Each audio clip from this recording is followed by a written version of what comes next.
রাজনীতির স্বার্থী একটি নির্বাচনী রোড ম্যাপ ঘোষণা করুন। এটা অবশ্যই তার করা উচিত এবং তিনি করবেন। কিন্তু তার আগে বাংলাদেশের মানুষ কয়েকটি রোড ম্যাপ দেখতে চায়। এক নম্বরে চায় আল্লামা দিলওয়ার হোসেন সাঈদী সাহেবের হত্যাকারীদের বিচার কবে হবে, সেই রোড ম্যাপ এই জাতি দেখতে চায়। 2006 সালের 28শে অক্টোবরে লগি বৈঠা দিয়ে রাজধানীতে মানুষকে হত্যা করে জীবন্ত এবং মৃত লাশের উপরে যারা নৃত্য করেছিল, জীবন্ত মানুষকে বেহুশ করে, তাদের বিচার কবে হবে সেই রোড ম্যাপ ঘোষণা করুন। পিলখানার হত্যাকাণ্ডের সাথে যারা জড়িত তাদের হত্যার বিচার এর জন্য রোড ম্যাপ ঘোষণা করুন। শাপলা চত্বরে হত্যাকারী যারা, তাদের বিচারের রোড ম্যাপ ঘোষণা করুন। জুলাই এবং আগস্টে হত্যাকারীদের বিচারের রোড ম্যাপ ঘোষণা করুন। বাংলাদেশে যাদেরকে আয়না করে ঢুকে হত্যা করা হয়েছে সেই বিচারের রোড ম্যাপ ঘোষণা করুন। বাংলাদেশে উন্নয়নের জন্য কি কি করছেন সেই রোড ম্যাপ ঘোষণা করুন। তার সাথে নির্বাচনের রোড ম্যাপ ঘোষণা করুন। বিদেশে যারা টাকা পাচার করেছে তাদের টাকাগুলো ফিরিয়ে আনার রোড ম্যাপ ঘোষণা করুন। অতএব একটি রোড ম্যাপ নয়, বরং হত্যাকারীদের বিচার এই জাতি আগে দেখতে চায়। গত বছরও বিএনপি কিংবা জামাতে ইসলামীর লোকদের নাম দেওয়া তো দূরের কথা, যদি শুনতো জামাতের লোক আসছে, বিএনপির লোক শ্রোতা হয়ে আসছে, তারপরেও পুলিশের গাড়ি 3খান হাজির, কোথায় আছে খুঁজা খুঁজা বের করে তারপরে চোখের সামনে থেকে অ্যারেস্ট করে নিয়ে যাওয়ার দৃশ্য আমরা দেখেছি, ঠিক না? আজ এমন একটি সুন্দর পরিবেশ যে আল্লাহ দান করলেন, আল্লাহ শুকরিয়ার পাশাপাশি যে সমস্ত ছাত্র ভাইয়েরা তাদের জীবন দিয়ে মায়ের কোল খালি করে এই জাতিকে জগদ্দল পাথর মুক্ত করলেন, ভারতের আধিপত্যবাদ মুক্ত করে বাংলাদেশকে নতুন করে আবার স্বাধীনতার সুখ নেয়ার সুযোগ করে দিলেন। এই মাহফিলের শুরুতে প্রাণ খুলে ওই প্রাণ দানকারী মর্দে মুজাহিদ, বাংলাদেশের স্বাধীনতা সার্বভৌমত্বের প্রতি অকুণ্ঠ ভালোবাসা, ইমানের চেতনায় উদ্দীপ্ত ওই ছাত্র ভাইয়েরা, ছাত্রী বোনেরা যারা জীবন দিয়েছেন বাংলার জমিনকে ভারতের হাতে তুলে দেওয়ার কোনো আধিপত্যবাদকে স্বীকার করে নাই, প্রথমে আল্লাহর কাছে দোয়া করি, আল্লাহ তাআলা আমার ওই নিহত ভাই বোনদেরকে শাহাদাতের মর্যাদা দান করুন।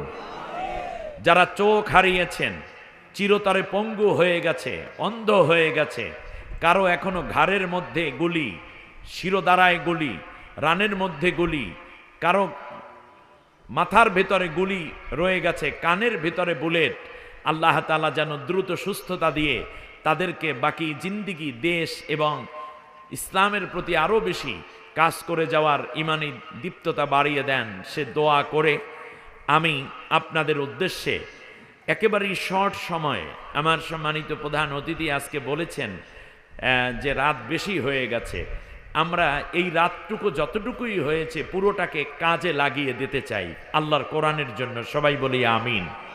সোজা আমি চলে যেতে চাই কোরআনের কাছে। আমি আজকে এমন এক জায়গা থেকে আলোচনা করতে চাই ইনশাআল্লাহ বিমাশিয়াতিল্লাহ ও বিফাদলিল্লাহ, যেই সূরাটির মধ্যে 4টা 12 আছে। কয়টা 12? 4টা 12 আছে, 3টা 1 আছে। আর এই সূরাটির মধ্যে কষ্ট এবং বিজয় আছে, সব মিলে একটি পরিপাটি এবং গুছালো কথা বলার জন্য আল্লাহর কাছে সর্বপ্রথম সাহায্য চাচ্ছি, ইলম ভিক্ষা চাচ্ছি। আল্লাহ যেন আমাকে কথাগুলো যেভাবে বললে কোরআনের হক আদায় হবে, যেভাবে বললে শ্রোতা ভাই বোন কষ্ট করে এসে রুহের খোরাক নিয়ে যেতে পারবেন, আল্লাহ যেন সেইভাবে আমাকে কথা বলার যোগ্যতা দান করেন। রব্বি জিদনি ইলমা, রব্বানা লা ইলমা লানা ইল্লা মা আল্লামতানা ইন্নাকা আনতাল আলিমুল হাকিম।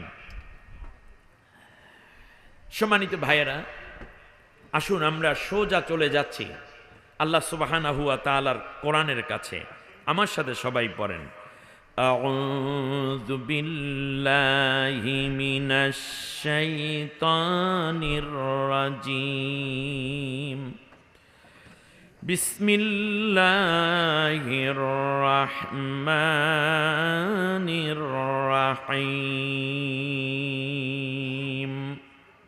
বিতাড়িত অভিশপ্ত শয়তানের ওয়াসওয়াসা থেকে আল্লাহর আশ্রয় চাই।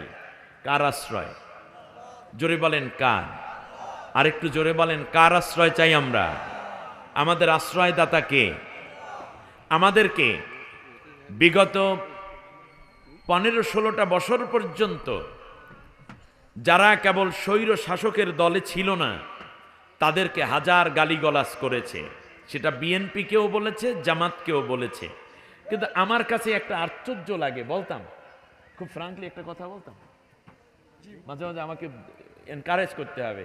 খুব ফ্রাঙ্কলি একটা কথা বলি, বাংলাদেশের সবচেয়ে বেশি গালি শুনেছে এই কথাটায় যে বিএনপি জামাত জোট, বিএনপি জামাত জঙ্গি গোষ্ঠী, বিএনপি জামাত বিরোধী গোষ্ঠী। ওরা কিন্তু এই দুই ভাইকে যমজ ভাইয়ের মতো গালিগালাজ করছে, ঠিক না বলেন? কিন্তু হঠাৎ করেই এই দুই ভাইয়ের মধ্যে কেমন যেন একটা বিরোধ বিরোধ ভাব র এবং পালিয়ে যাওয়া গোষ্ঠী পাতিয়ে দেওয়ার জন্য আপ্রাণ চেষ্টারত রয়েছে। তো আজকের এই মাহফিল দেখে আমার প্রচন্ড ভালো লাগলো যে একই মঞ্চে বিএনপি এবং জামায়াতের সর্বোচ্চ নেতৃবৃন্দ এই মাহফিলে প্রধান অতিথি, বিশেষ অতিথি হয়েছেন। এর মানে যশোর এক নতুন ইতিহাস সৃষ্টি করতে পেরেছে, আলহামদুলিল্লাহ বলেন। দলীয় কিছু মতপার্থক্য থাকবে, কিন্তু বাতিলের দৃষ্টিতে, স্বৈর শাসকের দৃষ্টিতে কিন্তু দুইজন ভাইকেই গালিগালাজ করেছে তারা সমানে। অতএব ঝগড়াঝাটি নয়, বরং দুই দলের রেসপন্সিবিলিটি আছে, দায়িত্ব আছে, দেশ মাতৃকা গড়তে হবে। কারণ ময়দানে এই দুইটা দলই আছে, আর বাকিগুলো হলো ছোট ছোট দল।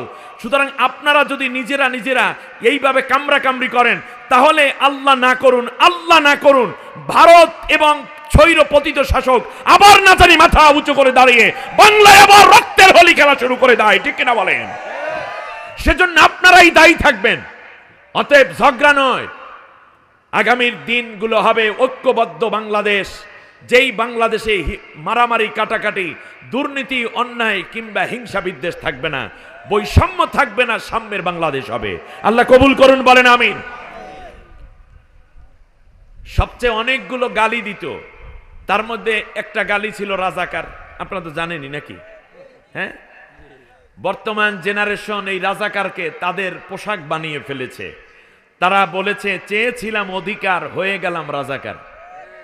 হ্যাঁ, বলছে তুমি কে রাজাকার, আমি কে রাজাকার, বলছে কে? দেখছেন? এই ফ্যানটা বন্ধ করলে ভালো হবে আমার জন্য, আপনাদের কষ্ট হবে না তো? আচ্ছা, ফ্যানটা বন্ধ করেন, জি, অফ করে দেন, জি।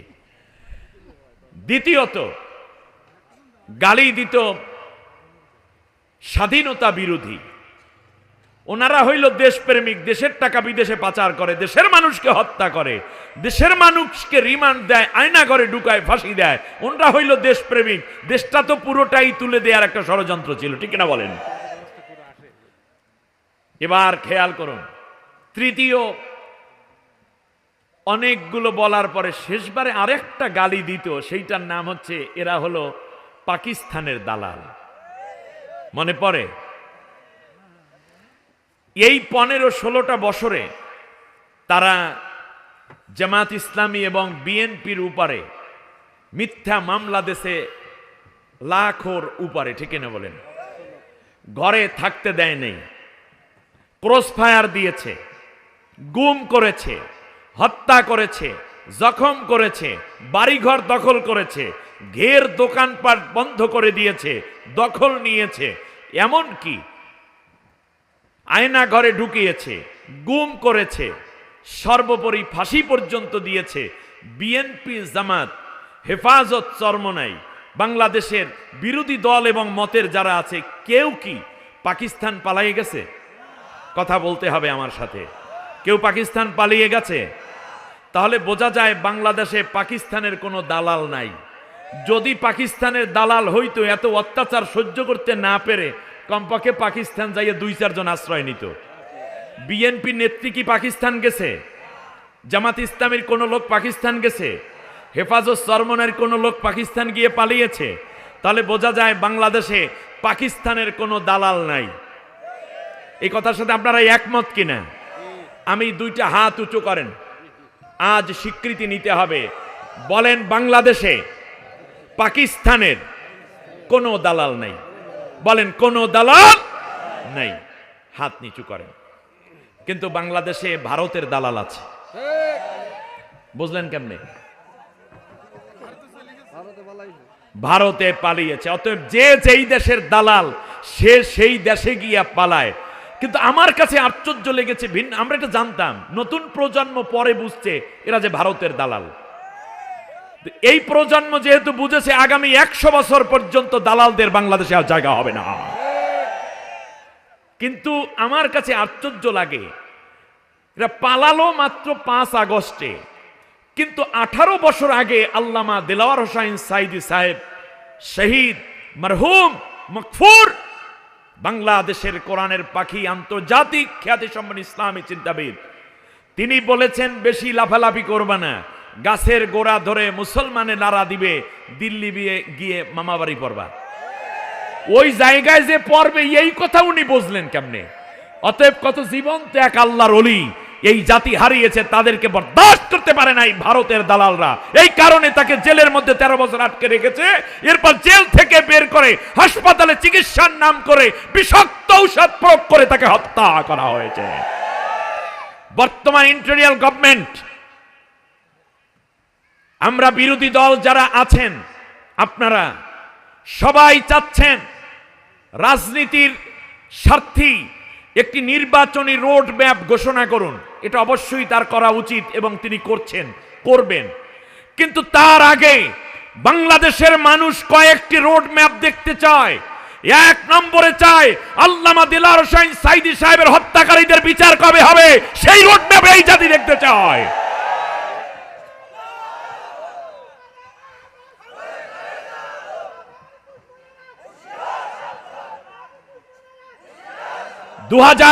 সালের 28শে অক্টোবরে লগি বৈঠা দিয়ে রাজধানীতে মানুষকে হত্যা করে জীবন্ত এবং মৃত লাশের উপরে যারা নৃত্য করেছিল, জীবন্ত মানুষকে বেহুশ করে, তাদের বিচার কবে হবে সেই রোড ম্যাপ ঘোষণা করুন। পিলখানার হত্যাকাণ্ডের সাথে যারা জড়িত তাদের হত্যার বিচার এর জন্য রোড ম্যাপ ঘোষণা করুন। শাপলা চত্বরে হত্যাকারী যারা, তাদের বিচারের রোড ম্যাপ ঘোষণা করুন। জুলাই এবং আগস্টে হত্যাকারীদের বিচারের রোড ম্যাপ ঘোষণা করুন। বাংলাদেশে যাদেরকে আয়না করে ঢুকে হত্যা করা হয়েছে সেই বিচারের রোড ম্যাপ ঘোষণা করুন। বাংলাদেশে উন্নয়নের জন্য কি কি করছেন সেই রোড ম্যাপ ঘোষণা করুন। তার সাথে নির্বাচনের রোড ম্যাপ ঘোষণা করুন। বিদেশে যারা টাকা পাচার করেছে তাদের টাকাগুলো ফিরিয়ে আনার রোড ম্যাপ ঘোষণা করুন। অতএব একটি রোড ম্যাপ নয়, বরং হত্যাকারীদের বিচার এই জাতি আগে দেখতে চায়। এত সহজ নয়। আমরা একটি রোড ম্যাপ দেখতে চাই, শান্তির রোড ম্যাপ। আল্লাহ তাআলা আমাদের সবাইকে সে কাজে আত্মনিয়োগ করার তৌফিক দান করুন। সম্মানিত ভাইয়েরা, অতএব এই বিশাল রোড ম্যাপ নিয়ে সামনে আগানো হোক, এটা আমরা চাই। তিনি চট করে চলে আসতে চান এখনো। আপনি আসার দরকার নাই, আপনাকে আনতেই হবে, কারণ 1000 খুনের অপরাধে আপনি খুনি, এই বিচার জাতি দেখতে চায়। তার সাহায্য চাই একমাত্র কার কাছে? আশ্রয় চাই কোন রাষ্ট্রে? না আল্লাহর কাছে। কোন রাষ্ট্রের কাছে আমাদের আশ্রয় নাই, আমাদের আশ্রয় একমাত্র আল্লাহর কাছে। বাস করব বাংলাদেশে। বাংলাদেশ নিয়ে কেউ যারা খেলবে তাদেরকে ফুটবলের মতো লাথি মেরে বিদেশে পাঠিয়ে দেওয়া হবে। বাংলাদেশ স্বাধীনতাকামী, স্বাধীনতা সার্বভৌমত্ব ইসলামপন্থী এবং দেশপ্রেমিক জাতীয়তাবাদী শক্তি ঐক্যবদ্ধভাবে বাংলাদেশকে করতে হবে। আল্লাহ কবুল করুন। কিছু কিছু দালাল ইতিমধ্যে অতি বিএনপি হয়ে গেছে, আমি তাদের চিনি, আমি তাদেরকে চিনি। বিএনপির ভাইদেরকে বলবো, গতকালকেও যারা আপনাদেরকে অত্যাচার করলো, হঠাৎ করে তাদেরকে মাথায় উঠাইছেন, ওরা কিন্তু আবার আপনাদের ক্ষতি করে ফেলবে। বিএনপির ক্ষতি মানে বাংলাদেশের ক্ষতি, জামাত ইসলামের ক্ষতি মানে বাংলাদেশের ক্ষতি, ইসলামের ক্ষতি, ঠিক কিনা বলেন? স্টেট কথা ভালো লাগবে, ভালো লাগতে হবে, তার কারণ আমরা আর মার খাইতে চাই না। এবার আমাদের ঘুরে দাঁড়াবার সময় কেউ যেন কোনো লোভে পড়ে প্রলোভনে পড়ে হেরে না যায়। আল্লাহ বাংলাদেশকে হেফাজত করুন। পরম করুণাময় অসীম দয়ালু আল্লাহর নামে শুরু করছি। قال لا تثريب عليكم اليوم يغفر الله لكم وهو أرحم الراحمين اذهبوا بقميصي هذا فألقوه على وجه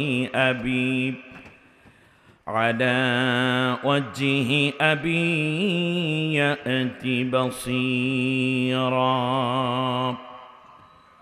وأتوني بأهلكم أجمعين فلما فصلت العير قال أبوهم إني لأجد ريح يوسف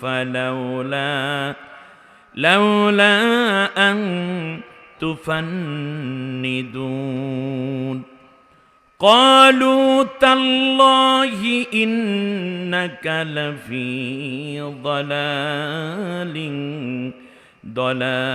لفي ضلالك القديم فلما أن جاء البشير ألقاه على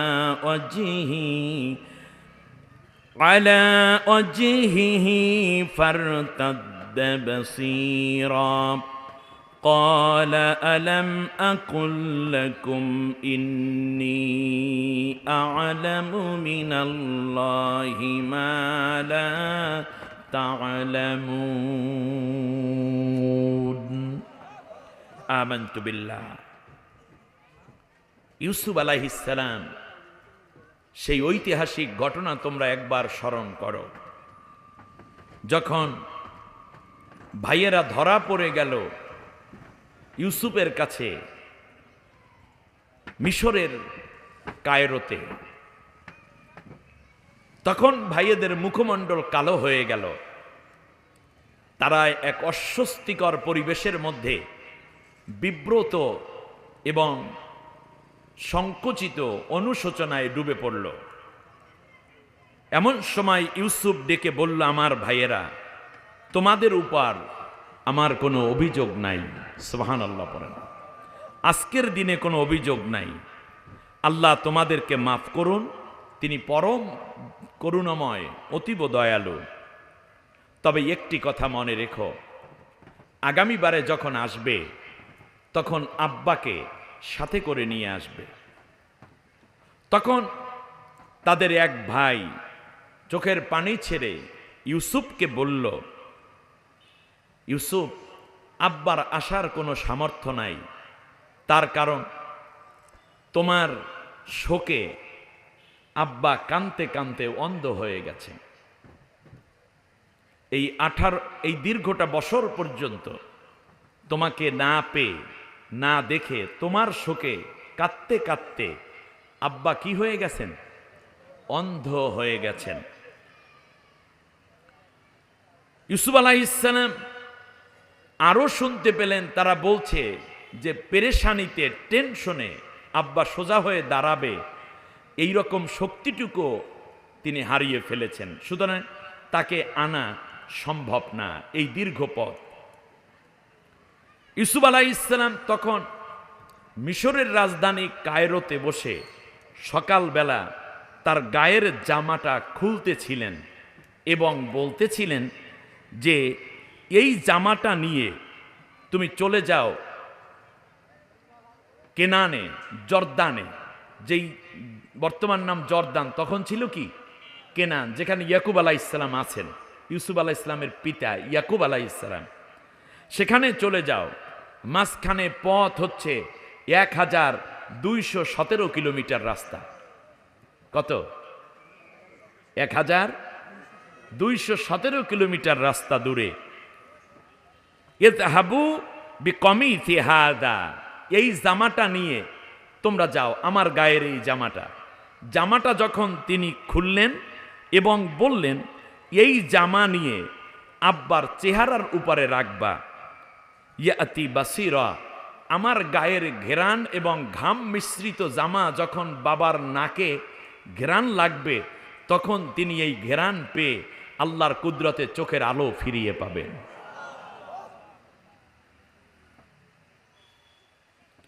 আর তোমরা যখন আসবে তখন ভাবি, ভাতিজা ভাতিজি যা আছে পরিবারের সবাইকে নিয়ে মিশরে চলে আসবে আব্বার নেতৃত্বে। 1217 কিলোমিটার দূরে, ওই সময় ফজর টাইম, যে দীর্ঘ পথ, এই জন্য ভাইরা একটু আগে ভাগেই রওনা করেছেন মালামাল নিয়ে।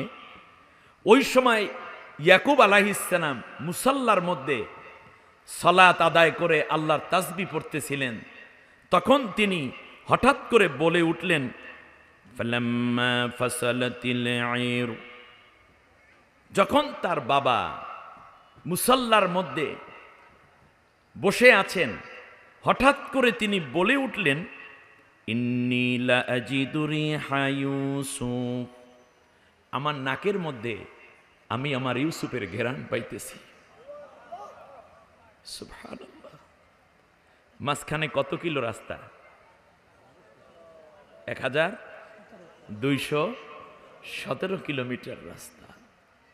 1217 কিলোমিটার দূরে ইয়াকুব আলাইহিস সালাম নাকের মধ্যে ঘেরান পাইতেছেন, আর মিশরের রাজধানী কায়রোতে বসে জামা খোলার সময় একটু বাতাস হয় না, এই ঘেরানটুকু গিয়া লাগছে 1217 কিলোমিটার দূরে ইয়াকুব আলাইহিস সালামের নাকের মধ্যে।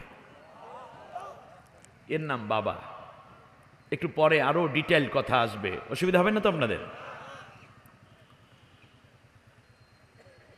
ইয়াকুব আলাইহিস সালাম বললেন, লাউলা আন তুফান্নিদুন, যদি আমার ঘরের লোক যারা আছো সবাই বলবা কি যে এই লোকটা আসলেই মাথা খারাপ হয়ে গেছে, এ আর ঠিক রইল না, চোখও গেছে জ্ঞানও গেছে।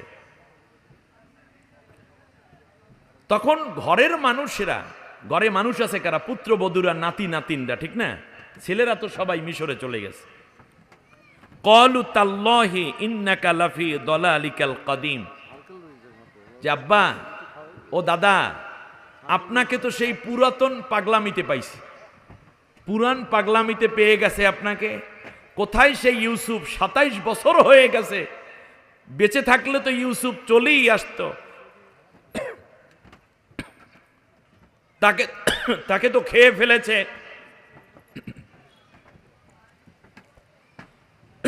একটু পানি খুলে দিন। তাকে তো খেয়ে ফেলেছে বাঘে।